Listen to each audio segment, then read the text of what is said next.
부천수사경찰서 형사과장입니다.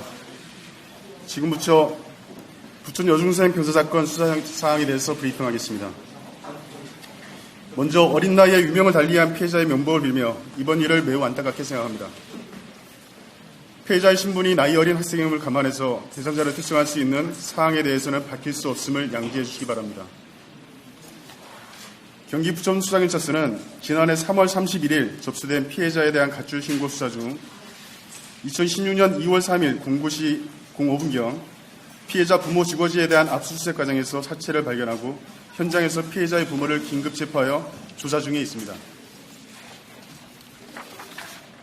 수사에 착수하게 된 경위는 2015년 3월 31일 피해자의 친부로부터 가출 신고를 접수하고 피해자가 재학 중인 중학교 담임교사 면담, 전구 쉼터 등 보호시설, PC방, 사우나 등 피해자가 갈 만한 곳에 대해 탐문하는 한편 전산수배, 출입국 내역 확인 및 수사 대상자 검색, 고용보험 내역 확인, 통신수사 등 다각도로 피해자 소재를 확인하였으나 발견치 못하였습니다.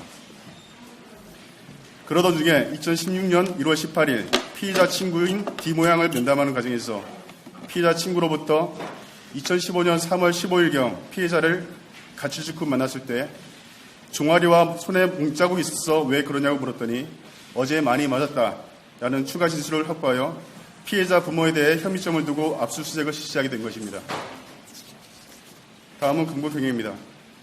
2016년 2월 2일 압수수색 영장을 발부받아 금일 09시경 집행하던 중 09시 05분경 주거지 내 작은 방에 피해자 사체가 부패된 채 이불에 덮여 있는 것을 발견하고 영장 집행에 참여했던 피해자 부모 상대로 그 경위를 추궁하자 가출 후 귀가했던 피해자를 상대로 2015년 3월 17일 07시경부터 12시경까지 약 5시간 동안 가출 이유 등을 추궁하면서 폭행을 하였고 이후 잠을 자고 같은 날 19시경에 일어나 보니 피해자가 사망한 것을 발견하게 되었다는 진술을 확보하였습니다.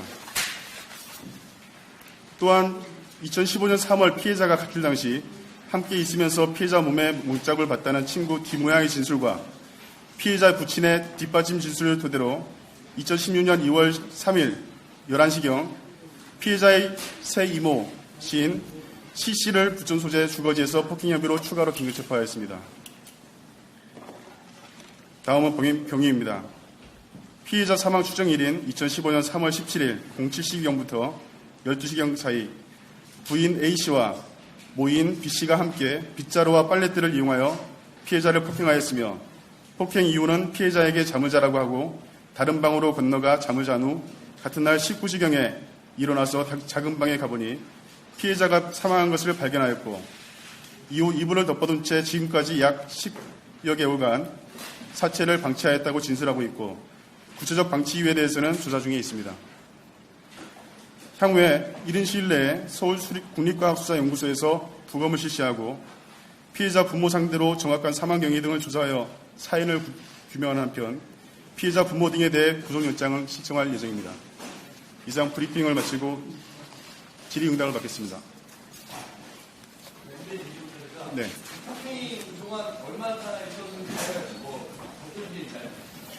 현재 부의 진술은 사건 당일날 5시간 동안 가출 이유에 대해서 추궁을 하면서 폭행했다는 진술 외에는 그 이전의 사실에 대해서는 아직 조사 중에 있고요. 아직 확인된 바는 없습니다. 왜 1월 18일 날 피해자 친구를 전달했습니까?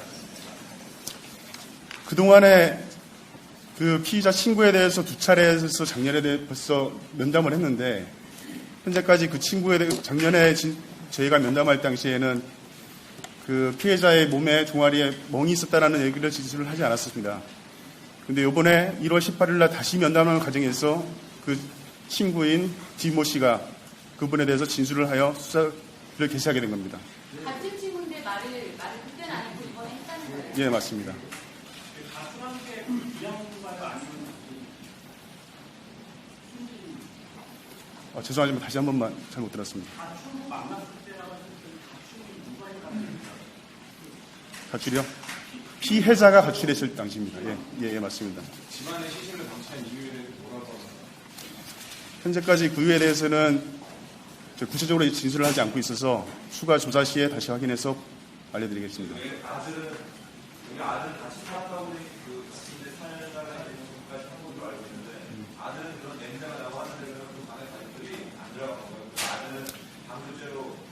아들은 그 집에 같이 살고 있지 않았고 따로 집을 얻어서 살고 있었고요.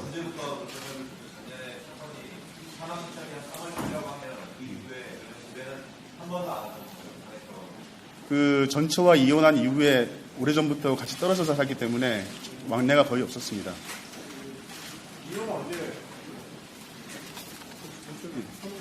예?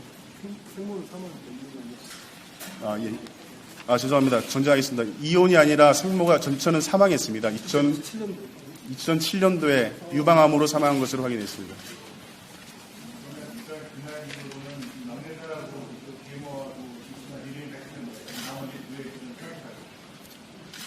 사망한 이후에 전처가 사망한 이후에 아들은 따로 나가 살게 됐고요.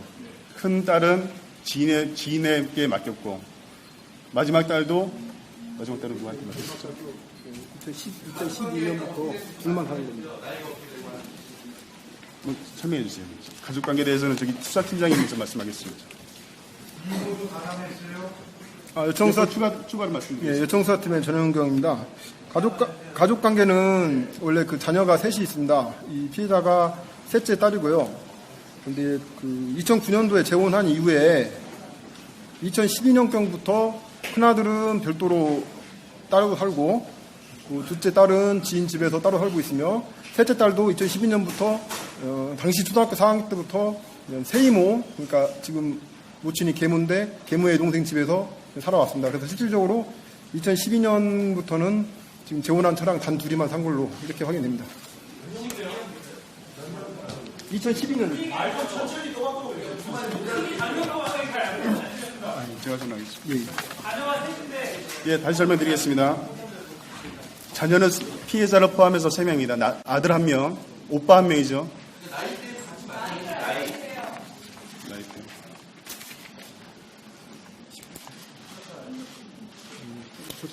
오빠는 현재 19세입니다.